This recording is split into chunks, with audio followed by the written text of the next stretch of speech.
For advertisement, call 8125893028. Our Gmail maxtvtelugu@gmail.com. నమస్తే, నేను మీ Padmavathi. Welcome to our channel. Subhash Sharma గారు మనతో పాటే ఉన్నారు. ఆయనతో మాట్లాడే ప్రయత్నం చేద్దాం. నమస్కారం గురూజీ. శ్రీమాత్రే నమః. గురూజీ, దేవీ నవరాత్రులు ఇంకా మొదలవబోతున్నాయి, తొందరపడుతున్నాయి. మరి ఇలాంటప్పుడు మనం అమ్మవారిని శాంతి స్వరూపులుగా పూజిస్తాం ఈ దేవీ నవరాత్రుల్లోని. మరి ఎలా చేసుకోవాలంటారు ఈ పూజా విధానం అంతా కూడాను? తప్పకుండా తెలియజేస్తానమ్మా. ముందుగా ప్రేక్షకులందరికీ శ్రీమాత్రే నమః, శ్రీ గురుభ్యో నమః.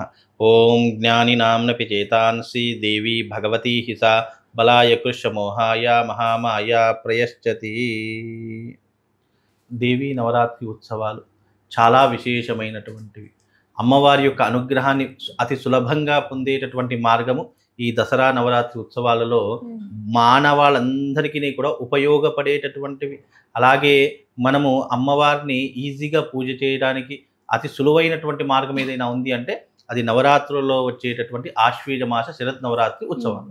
మనము ఆశ్వీజ మాసంలో వచ్చేటటువంటి నవరాత్రులు ఏవైతే ఉన్నాయో అవన్నీ కూడా మానవ కళ్యాణం కోసము, అలాగే లోకహితం కోసము ఆ అమ్మవారు ఏర్పరిచినటువంటివే ఈ 9 రాత్రులు. ఇక్కడ అనేక మంది రాక్షసులతో అమ్మవారు యుద్ధం చేసి ఎంతోమంది రాక్షసులను సంహరించి దుష్ట శిక్షణ శిష్ట రక్షణ చేసినటువంటి తల్లి ఆదిపరాశక్తి శ్రీ మహాదేవి. అయితే ఇక్కడ అమ్మవారి యొక్క మహిషాసుర మర్దిని యొక్క మహిషాసురుడు అనేటువంటి రాక్షసును సంహరించిన తర్వాత ఆ యొక్క ఆ రాక్షసులతో 9 రాత్రులు యుద్ధం జరిగింది.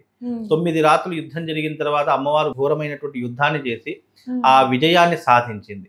విజయాన్ని సాధించడంతో దేవతలు, ఇటు ఋషులు, మునులు, భూలోకంలో ఉన్నటువంటి మానవులు అందరినో కూడా ఎన్నో రకాలైనటువంటి అమ్మవారికి స్తోత్రాలు చేసి అమ్మవారి యొక్క నామస్మరణ సంకీర్తనలు చేసి అమ్మవారిని పూజించడం ప్రారంభం చేశారు. అప్పటి నుంచి మనకు ఈ దసరా నవరాత్రి ఉత్సవాలు అనేటటువంటివి ప్రారంభం అవ్వడం జరిగింది. అంటే గురూజీ, నాకు ఇక్కడ ఒక డౌట్ అడగచ్చు అంటారు మధ్యలో? అమ్మవారి అసలు ప్రస్తావన వస్తేనే మనకు ఉగ్ర రూపం గుర్తుకొస్తుంది.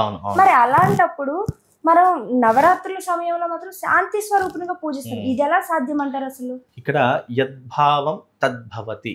మనం అమ్మవారిని ఏ రకంగా చూస్తే ఆ రకంగా దర్శనమిచ్చేటటువంటి తల్లే ఆ జగన్మాత ఆదిపరాశక్తి. అమ్మవారి యొక్క రూపాలు అనేక రకాలుగా విస్తరించి ఉండడం జరిగింది. ఉగ్ర రూపము, శాంత స్వరూపము, ఇలా 2 రకాలైనటువంటి రూపాలతో కలిగి ఉన్నటువంటిది ఆ తల్లి. అయితే ఇక్కడ ఉగ్ర రూపాలు అనడానికి గల కారణం ఏంటంటే ఇప్పుడు మహాకాళి అమ్మవారు ఉంది. ఆమెను చూస్తేనే మనకు భయం వేస్తుంది. అంటే మెడలో పుర్రెల మాల వేసుకొని, ఒక చేతిలో త్రిశూలం పట్టుకొని, మరి చేతితో ఇంకో కపాలాన్ని పట్టుకొని ఈ రకమైనటువంటి ఉగ్రమైనటువంటి స్వరూపాన్ని కనిపించేటటువంటి తల్లి కాళీదేవి. అంటే అమ్మవారు తప్పు చేసినటువంటి వారికి కాళీ స్వరూపంగాను, అమ్మవారిని ఇష్టపడేటటువంటి వారికి భక్తిపూర్వకంగా ఉన్నటువంటి వారికి శాంతి స్వరూపంగాను కనిపించేటటువంటి తల్లే ఈ జగన్మాత ఆదిపరాశక్తి యొక్క తత్వం. ఇక్కడ తత్వాన్ని అర్థం చేసుకోవాలి. మనిషి యొక్క ఔన్నత్యాన్ని ఎట్లా మనం అర్థం చేసుకుంటామంటే వే ఆఫ్ టాకింగ్, అంటే అతను మాట్లాడేటటువంటి విధానాన్ని బట్టి, అతను బిహేవ్ చేసేటటువంటి పద్ధతిని బట్టి ఒక మనిషిని మనం ఎలా అంచనా వేస్తాము? అరే ఈ వ్యక్తి బాగా మాట్లాడుతున్నాడు, బాగా అందరితో కలిసిపోతున్నాడు అనేటటువంటి విధానంతో మన ఏదైతే మనం భావం ఉందో అది మారిపోతుంది ఆటోమేటిక్గా. అరే మంచి వ్యక్తి అని అనిపిస్తుంది. అలాగే అమ్మవారి యొక్క తత్వం ఎలా ఉంటుంది? తప్పు చేసినటువంటి వారికి ఉగ్ర స్వరూపంగాను, అలాగే అమ్మవారిని ప్రేమ స్వరూపంగా చూసేటటువంటి వారికి శాంతమూర్తిగాను కనిపించేటటువంటి తల్లి జగన్మాత. కనుక ఇక్కడ దసరా నవరాత్రి ఉత్సవాలు అనేటటువంటివి ఏంటి? ఒక అసురుడితో యుద్ధం చేసింది ఆ తల్లి. ఇక్కడ ఈ యొక్క మహిషాసురుడు అనేటటువంటి అసురుడితో యుద్ధం చేసి 9 రోజులు నాన్ స్టాప్గా యుద్ధం జరిగింది. ఈ 9 రోజుల యుద్ధానికి బదులుగా మనము అంటే ఒక చెడు వైపు మంచి విజయం సాధించింది. అలాగే ఒక రాక్షసుని సంహరిస్తే మన లోకానికి కళ్యాణమయమైనటువంటి ఒక అర్థం దొరికింది, ఒక మంచి అనేటటువంటిది జరిగింది. కనుక మనమందరం ఏం చేస్తామంటే సెలబ్రేషన్ ఎట్లా చేసుకుంటాం? ప్రతి ఒక్క పురాణం వెనక, ప్రతి ఒక్క పండగ వెనక తప్పకుండా ఒక ఆంతర్యం అనేటటువంటిది ఉంటుంది. ఆ ఆంతర్యం ఏంటంటే ఇప్పుడు విజయదశమి అంటాం. విజయదశమి యొక్క ప్రత్యేకత ఏంటి?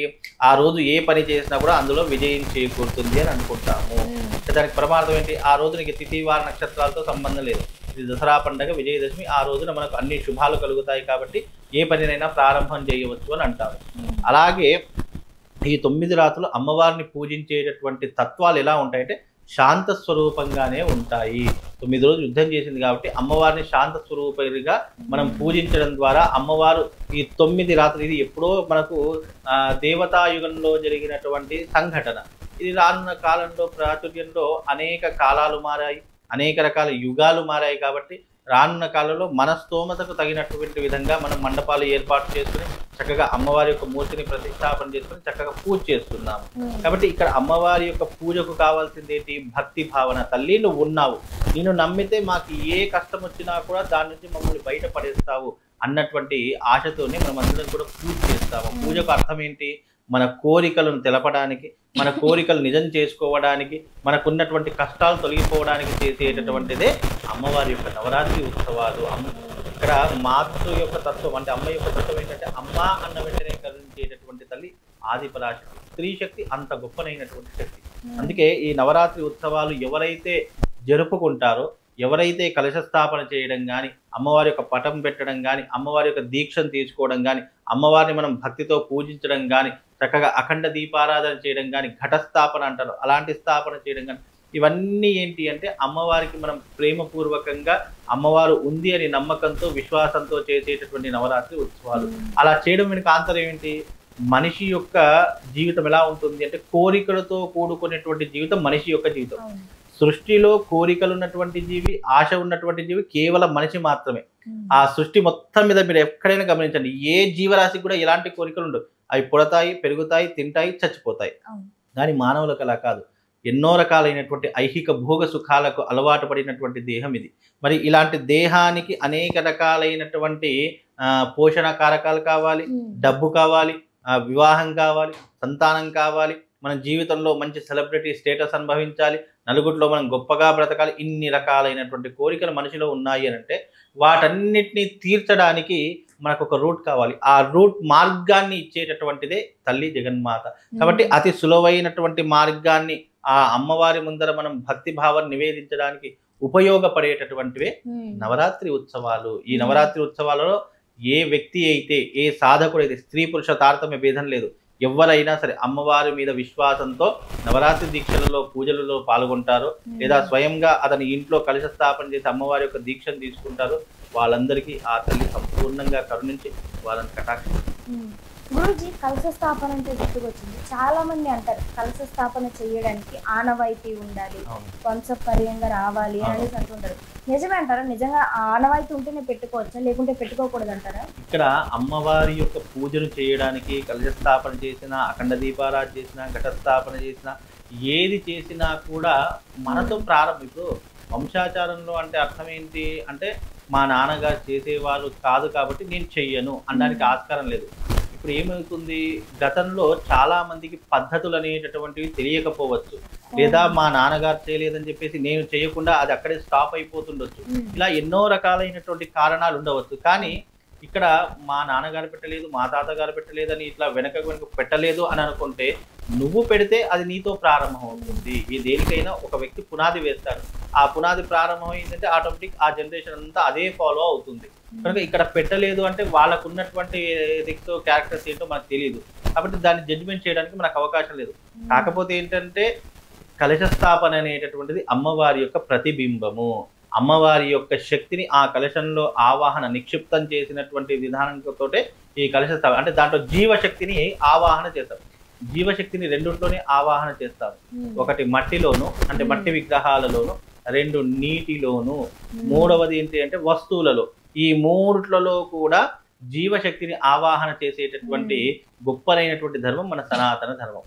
అమ్మవారు మనం అమ్మవారి విగ్రహాన్ని ఇప్పుడు ప్లాస్టిక్ ఆఫ్ ప్యారెస్ పెడుతున్నారు అందరూ, ప్రతి ఒక్కరు కూడా విగ్రహాలు రకరకాల. సరే ఏదేమైనప్పటికీ కూడా ఒక విగ్రహం యొక్క మూర్తిని ప్రతిష్ఠించేసి అమ్మవారి ముందర ఉంచేటటువంటి కలశం యొక్క గొప్పతనం ఏంటి, అందులో అందరి దేవతలను ఆవాహన చేసి నిక్షిప్తం చేసి 9 రోజులను పూజ చేసి, అంటే మనం ఒక్కొక్క దేవుడి యొక్క విగ్రహాన్ని తీసుకొచ్చి మనం అక్కడ మండపంలో ఏర్పాటు చేయడం, దాని బదులు ఏం చేస్తాము, కలశ స్థాపన చేసి అందులో అందరి దేవతలను ఆవాహన చేస్తాం, అష్టదిక్పాలకులను ఆవాహన చేస్తాం, నవగ్రహాలను ఆవాహన చేస్తాం.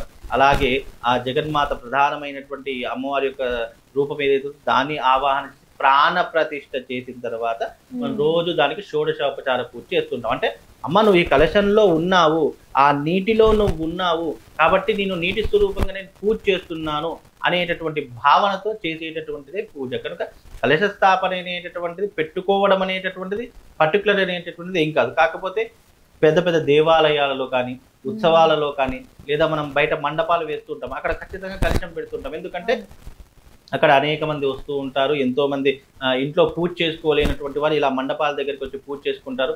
అక్కడ ప్రధానంగా బ్రాహ్మడు అర్చకుడు మంత్రయుక్తంగా చేస్తాడు కాబట్టి తప్పకుండా అక్కడ కలశాన్ని అనేటటువంటిది ఏర్పాటు చేసుకున్న పెద్ద దోషమే. ఇంట్లో గనక మేము కలశం పెట్టుకుంటాము, ఇంట్లో మేము అమ్మవారి యొక్క ఘటస్థాపన చేసుకుంటామంటే తప్పకుండా బ్రాహ్మణుడు లేకుండా కలశం పెట్టుకోవడానికి వీలు పడదు, సాధ్యపడదు. ఎందుకు సాధ్యపడదు అని అంటే దాని వెనక ఉన్నటువంటి రహస్యం ఏంటంటే, ఒక కలశ స్థాపన మనం ఏర్పాటు చేసుకుంటున్నాము అమ్మవారి ముందరంటే దానికి మంత్రయుక్తము, తంత్రయుక్తము, యంత్రయుక్తము 3 యుక్తులైనటువంటి దానితో సాధన చేసి ఆ కలశాన్ని ప్రతిష్ఠ చేస్తేనే దానికి అర్థము పరమార్థం ఉంటుంది.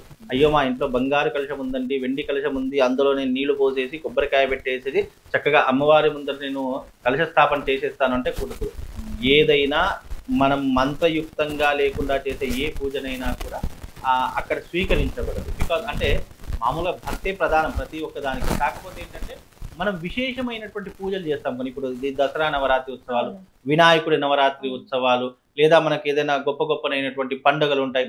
అలాంటి కొన్ని వరలక్ష్మి వ్రతానికి మనం కలశ స్థాపన చేసుకోవడం, ఇలా కొన్ని వ్రతాలకు, కొన్ని ఉత్సవాలకు, కొన్ని పండుగలకు ఈ కలశ స్థాపన అనేటటువంటి ప్రధానం.